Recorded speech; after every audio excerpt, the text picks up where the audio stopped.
Whenever we thought about the problems with Bill 21, now Law 21, we realized that most people look at it as an issue affecting a few people, certain people who are directly affected by it. Some of us had the view for a long time that this is much more dangerous than that. It is very dangerous because it eradicates the powers of the Quebec and Canadian Charters of Rights. Most people, as they are living today, don't see that this is a big issue. They feel protected. They feel that we are living in a stable society. They don't look back to the history and the importance and the reason why such charters were put in place, and that they were put in place for the eventuality of a government that would come and try, or even a group of people that would try to abuse others because they are weaker, because they have no clout through finances or social support or anything of the sort.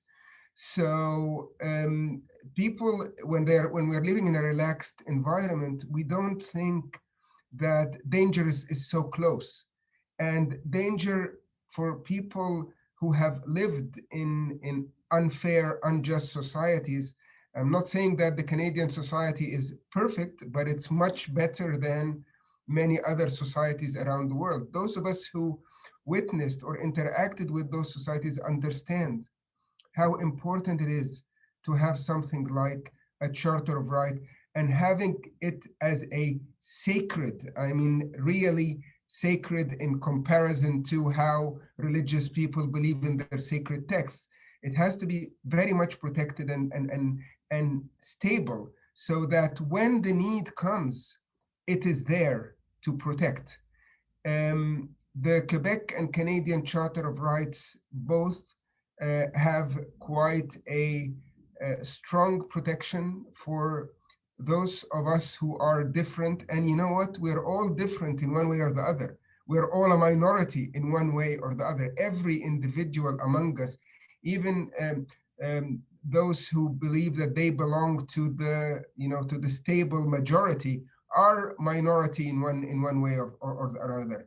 And it's important that we realize that. And we realize that any of us can come and need at one day these protections that are in the Charter. So the fact that this um, uh, incident of passing Bill 21 into law included within it a changes to the protections provided by the Quebec Charter of Rights, and that's the one we focused on in this letter, had to be brought to the attention of people again and again and again. And we believe that we have to keep saying that, we have to keep pressing on that, because really it is going to be one day will come that many of us might regret this erosion of protections. And tomorrow we might see other protections as well eroded by this precedent being set. We live in a society where I believe that we should be giving more protections, not less protections. The evolution of the Charter should be towards covering more cases, not less cases, due to the whim of the party in power at any one specific point in time. So with this letter, what exactly do you want to happen? Do you want people to just kind of, I guess, be reminded of what's going on and try to generate change? We want people who did not think of this issue as a much bigger issue than Law 21 to do so. We want people who think that they are comfortable and protected because they're a part of a majority to realize that that's not the case, or that may not be the case in a year, in 5 years, in 10 years, in 50 years, who knows? So we wanted basically to stress on the importance of the charter, and that we all should stand up for the charter, whether it is protecting at this point in time something that is affecting us directly, affecting us indirectly, or something that we really don't care about, because that is not the issue. That's what we wanted to bring to people's attention, and we wanted to start this dialogue in society as well, that it's not simply about the issue of religious symbols, which again is an issue in itself that is quite misunderstood, because I want to be very clear that I personally differentiate very much between a religious symbol, something that is optional to me, I can use it or not, versus a religious practice that somebody, doesn't matter who, doesn't matter how, but somebody believes that it is a core part of adhering to their religion. This is not a symbol. This is a religious practice. And what the law is doing is really, it calls itself about that it's about religious symbols, but it really is about the core belief of some people in particular, because they believe that dressing in a certain way is a part of their religious duties, a part of their understanding of their religion. And it is sad to see sometimes that we tolerate certain things regarding dress code, for example, and they become mainstream. Yet other things we come because we misunderstand, basically, as a society. We remove people's rights from dressing in a certain way. And what do you think the next steps need to be to remove this law from Quebec? We have been fighting this law on many grounds. We've been fighting this law on a political level, on a judicial level, and on a public level. There were actions on the grounds. There were actions in the Assemblée Nationale. There were actions in meetings with politicians. There were actions in the courts.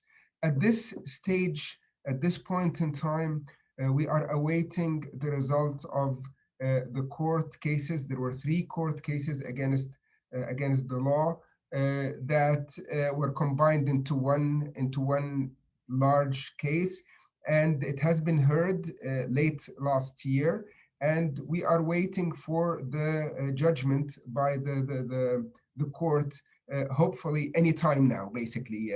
It could be tomorrow. It could be till the end of April. I mean, it's difficult to say when it's exactly going to be, but it could be. We are in that time frame now that we can hear the judgment. So we believe that the battle against this law has to continue, and it has to continue on a principle level, as the protections have to be restored for people through the charter, and it also has to be restored the right of certain individuals to express their or live the way that they believe their religion wants them to be. So we will continue, and when I say we here, I mean a very diverse and large group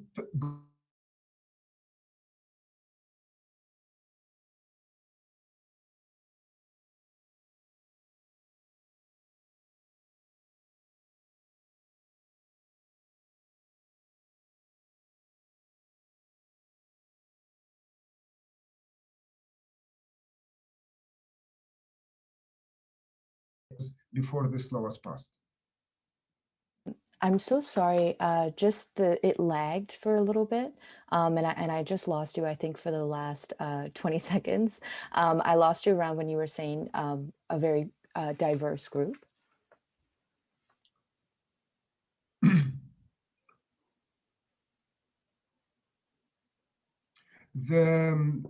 This law has been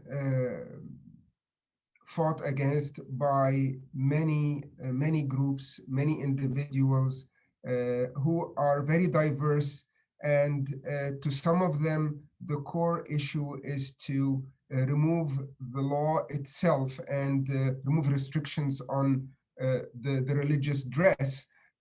But for others, the core issue goes beyond that, and it is the restoration of the charter protections as they were before the passing of this law. And I would consider myself a part of the latter group, where I would not be satisfied if the law is the part of the law that restricts religious mandated dress codes is removed, but the part that weakens or erodes the charter stays there. I will not be satisfied by that. Are there certain organizations or people that you've teamed up with maybe to produce this letter, or just in your activism around this cause? There are many. I mean, if we're talking about the letter, three of us wrote this letter, and then we sent it to hundreds of people, literally, and we got about 150 co-signers between individuals and some representing their organizations and some as organizations as such. The opposition to this law doesn't really start and end at ethnic groups, but there are school boards, there are literary associations, there are university professors who themselves are pure laine Québécois and Francophone universities. There are philosophers like Charles Taylor himself, he co-signed the letter. There are law academics like the Dean of Law at McGill, he co-signed the letter. So there is a lot of support to the letter. And similarly, over the past year and a half, 2 years since we started work against the law, there was support coming from a very wide spectrum of individuals and organizations. This, of course, is not to say that the law has popularity among certain segments of the Quebec society. And we acknowledge that, and we don't want to make it an issue of a battle between, as some people want to put it, real Quebecers and not real Quebecers. I think it is a battle about values. It's a battle about freedoms. That is what it really is. And we can understand, we do understand, I do understand the root of concern that some of the people who are against the law, where they're coming, sorry, who are for the law, I understand where they're coming from. I think they misread the situation. And this is one of the reasons we are writing such a letter and trying to publish it in mainstream Anglophone and Francophone Quebec papers. Thank you. I understand that you also produce the like the famous buttons we see all over Montreal, the I guess anti-Law 21 buttons. Could you tell me a little bit about why you did this, and maybe the process of kind of putting those out there? Well, in the summer of 2019, we a few of us called for a meeting. It was quite a large meeting where I was advocating that we should show opposition to that law, and it wasn't yet. Actually, I think I misspoke. Let me go back in the timeline. This was summer of 2018, actually, not. No, sorry, sorry for all this confusion. In the summer of 2019, we got together and we said that we have to find a way to show our visible opposition to this law in support of those affected by the law. And in that gathering, which included many people from different organizations and individuals as well, I proposed this idea of the button, and I said that we should aim to produce 50,000 of that button and distribute them within the few months over the fall. That was in the summer, sometime in July or August, and we did really manage to do that. We did manage to secure the funding, which wasn't unconsiderable. We managed to raise the funds for that through personal and organizational donations, and we produced those buttons and we distributed them among student associations, among labor associations, among individuals, through companies, theater companies, churches, mosques. We really did a huge campaign, and a part of that campaign as well was that some of us chose to wear a religious symbol that does not belong to their own religion, for showing support and for opposition to that law through the month of September. So that was, I think, a very effective tool in showing people on the streets, in the metro, in schools and universities, that there is considerable long-term opposition to that law. I personally still have that button on my backpack, on my winter coat till now, and it has always been there. So, and many people do the same till now. So I think it was a very important way to publicly show support and show opposition, support to show support to those affected by the law and to show opposition to the law itself. Thank you. Do you think that this law furthers, I know that it affects, various religious groups, but in particular, do you think it furthers Islamophobia and maybe also xenophobia? Unfortunately, yes, and that is one of the biggest problems with such a law.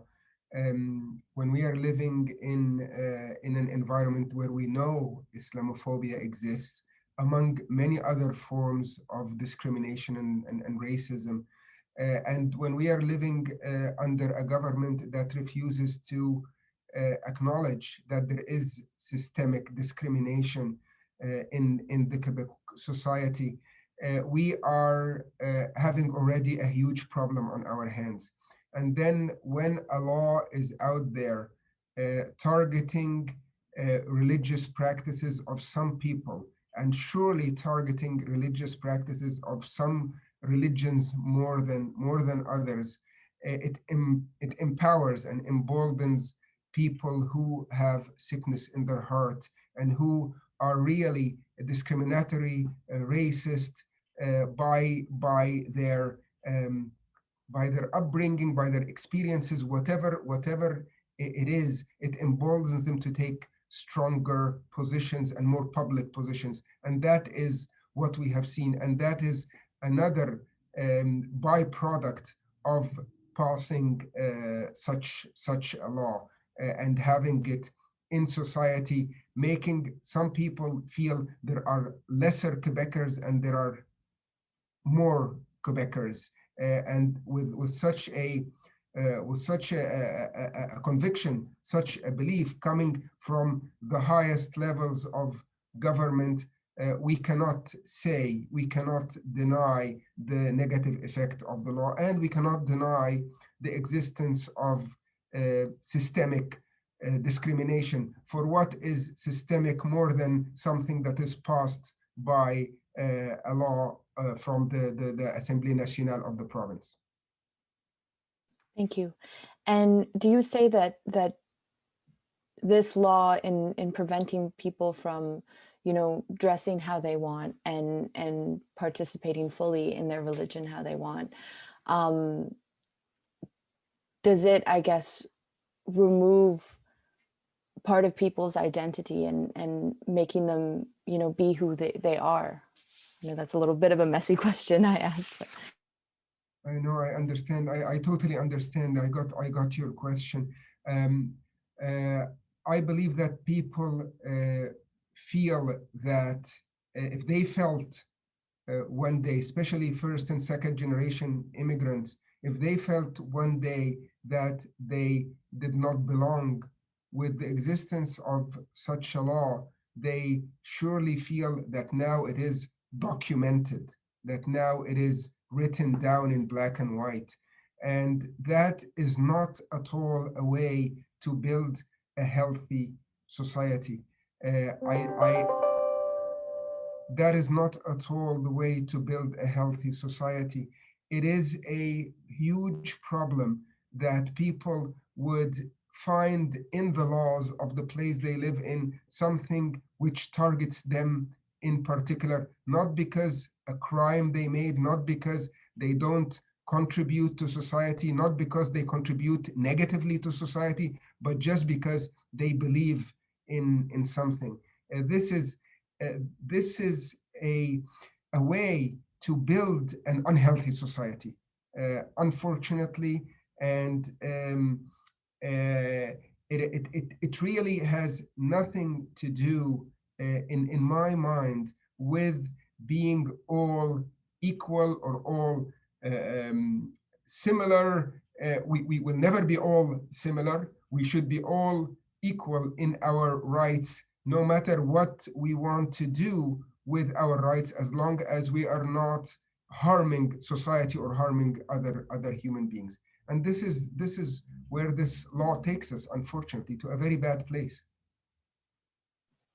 So I was reading that Bill 21 invoked a notwithstanding clause.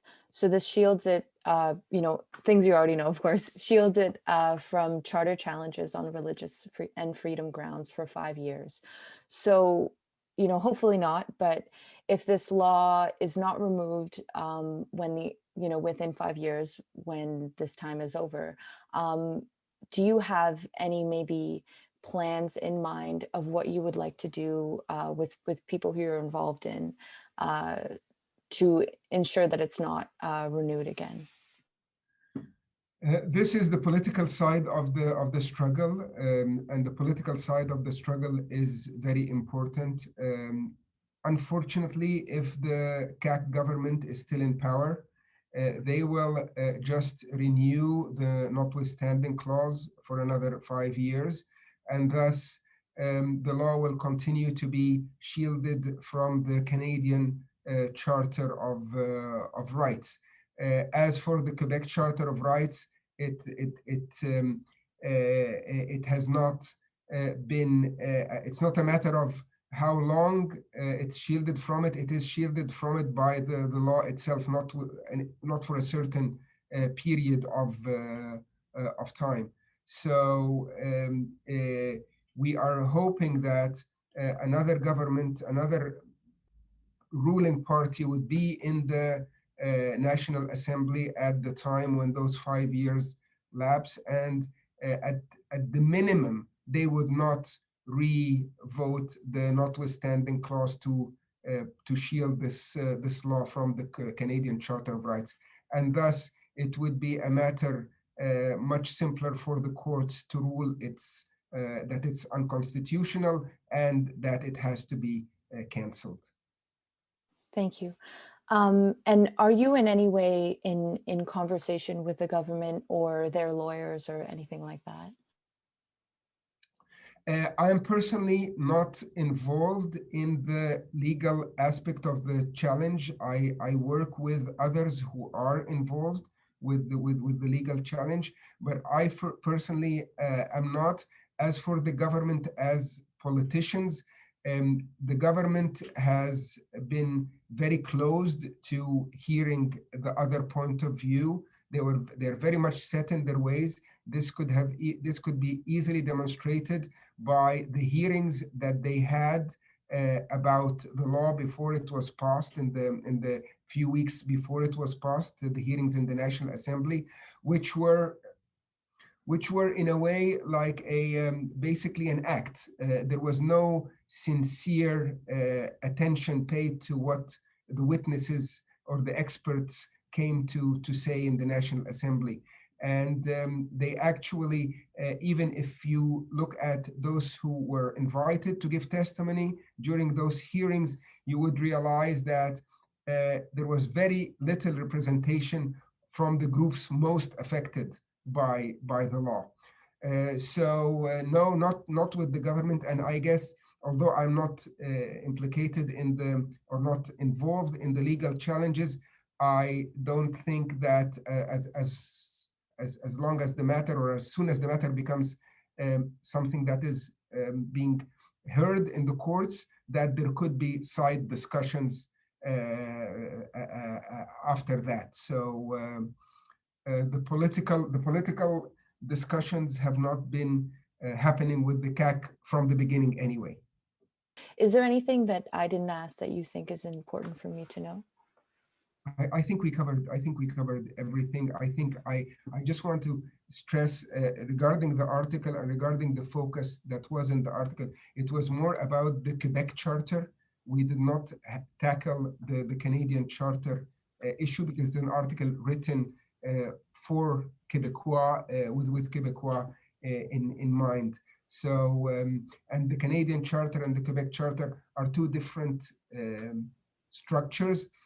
So I just wanted to, when you're doing your commentaries and stuff like that, to realize that. And the Canadian Charter, there is the notwithstanding clause expires by any province, but the Quebec Charter, as the law says, that this law cannot be challenged, and you can read the body of the law itself, cannot be challenged by C12, which is the Quebec Charter. This is indefinite. As long as the law is on the books, this stands. The law did really two things. It shielded itself that way from the Charter, and then it weakened the Quebec Charter itself by putting secularism, which is very undefined, on top or at a higher level than any other freedom.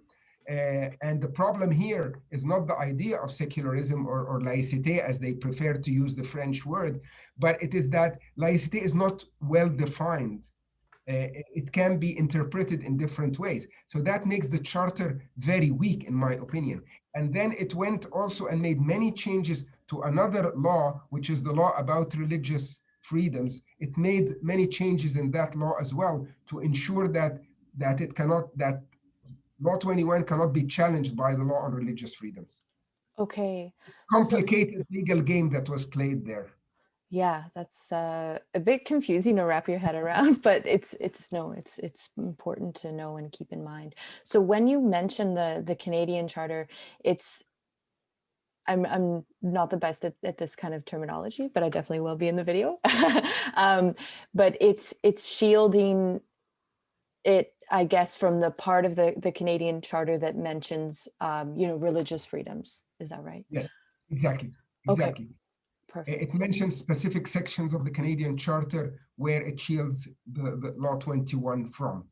That's the notwithstanding clause.